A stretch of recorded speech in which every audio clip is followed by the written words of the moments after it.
All right, happy Tuesday. We are continuing our 2 card review. We're still on Rockets cards in the Guardian Most Wanted. We're doing, I think these are the last 2 aggression cards, or we're pretty close to the end of aggression cards. So, really excited for this. Enjoy doing these videos and going through these cards. So, let's pop on over and check out today's 2 cards. Now, really quick, for those that don't know, we have the podcast. Make sure to go listen, subscribe onto whatever your favorite podcast channel is: Apple, Spotify, Samsung, Podbean. What, I don't know. There's a bunch of them. Subscribe wherever you want. I should be there. If not, let me know. And if you want to support this channel, consider becoming a member. It starts off at 99 cents, and I would greatly appreciate it. So, follow through. Follow through is the first card we're looking at today. It's a 2 cost aggression upgrade. It's a skill card. Hero Interrupt. When your hero's attack deals any amount of excess damage, increase that amount by 1. Now, what's interesting about this card is there's a couple ways to look at it. There are cards out there that exist that whatever the excess damage is on a minion, you can heal that amount of damage, I believe is what the card does.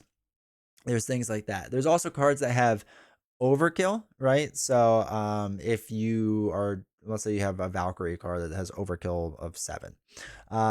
So the minion has 1 damage or 1 life. So you deal the 1 damage and you can do 6 onto the enemy. You put this card out there, now it's 7, right? Onto the villain. I don't love follow through. Like, it's a weird card. Okay, I'll be honest. Maybe it's on me because I've never really built around the idea of doing excess damage like constantly on minions. Like, that's not a way I build, generally speaking. Now, I've seen decks and I played decks where like they lean into this, and I don't think it's terrible.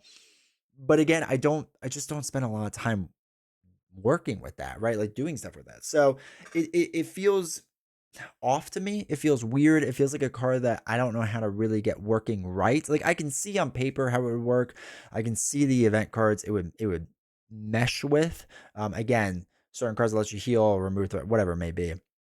I can't remember which one it is now. But increasing that damage, yeah, sure. But it's just like I feel like I have to trigger this card a lot to make it worth it. Well, maybe not a lot, maybe like 3 or 4 times. Um, so yeah, I don't know. And maybe the idea is you can run a bunch of follow throughs so that 1 excess time can trigger it a bunch, right? Because it's not a star, it's not a max 1 per person. So theoretically, I think you should be able to trigger it, increase the amount by 3, essentially, if you put 3 of them out there. That still doesn't seem worth it to me, though. That seems like a lot of work to do that. So I'm not 100% sure. And this is when I'm turning to the chat, really, to the comment section.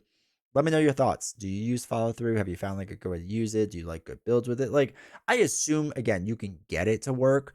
But if we're looking at the quote unquote overall meta, which there really isn't meta in Marvel Champions, but let's just pretend for a minute. If you're looking at like the most popular builds, like I assume follow through is just like not use that much. You know what I mean? So let me know. Maybe I'm way off on this and it's actually a goated card and I just don't know. I also love this guy's face in the background. It's hilarious to me. Anyway, okay, so next card is Hand Cannon, which I do like. So Hand Cannon is a 2-cost upgrade aggression card. It's a tech weapon card, restricted, so you can only have 2 restricted cards for your hero, unless you have something that increases it. It uses 3 charge counters. Hero Interrupt. When your hero makes a basic attack, exhaust Hand Cannon and remove 1 charge counter from it, and the attack gets +2 for that attack, and it gains overkill. Hand Cannon, I actually like for Valkyrie.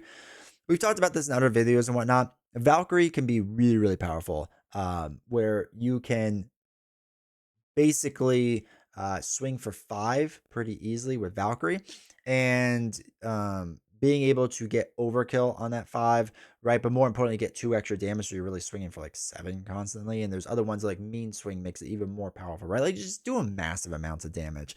I think Hand Cannon, if you're going the Valkyrie aggression route, is pretty good. But anytime you're going to be doing basic attacks over and over and over with your hero, I think it makes sense. Now, it stinks that it only has 3 charge counters, so that's kind of the limit to it.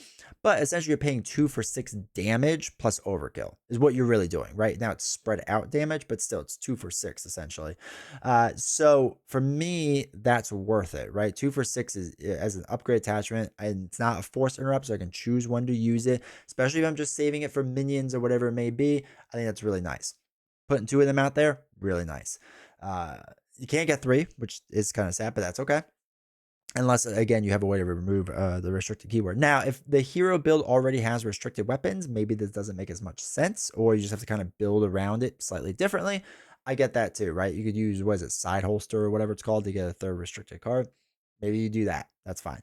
But I do think in a lot of hero builds, again, if you're going aggression, hand cannon is a really good card. It can be a really strong card, and it's a card I would recommend, to be completely honest. I think it's pretty solid and could do like some serious damage. So I do like that card. I do like it for that.